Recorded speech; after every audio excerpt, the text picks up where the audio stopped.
Hey listeners, the wedge of the war in the Middle East just intensified with a fresh and heartbreaking announcement from the Pentagon. Two active duty U.S. soldiers, Private Isabella Gonzalez, only 19 from Carrollton, Texas, and First Lieutenant Tyler James Feehan, 25 from Ava Beach, Hawaii, were killed in action when an Iranian strike hit a military base in Jordan last Friday and Saturday.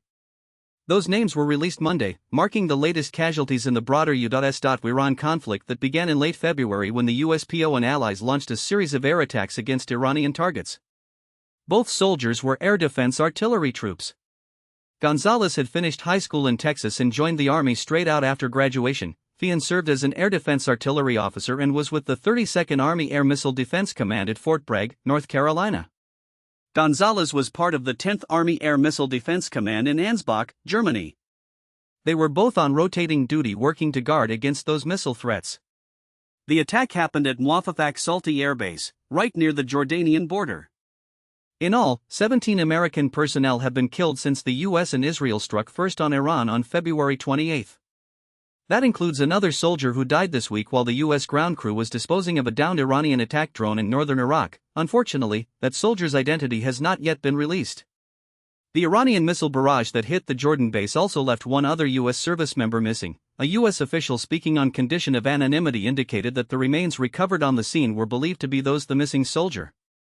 Late Thursday and Friday, the Pentagon said 4 U.S. service members wounded in the attack were taken to Jordanian hospitals.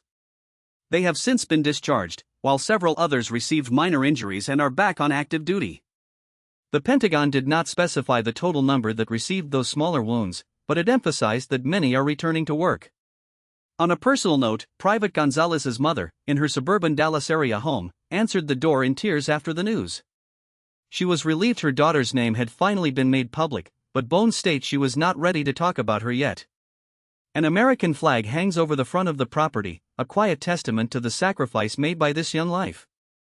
The tensions across the Persian Gulf and around the Strait of Hormuz have been escalating since the ceasefire last month between Iran and the United States fell apart last week. In response, U.S. forces launched another round of attacks on Iranian facilities on Sunday.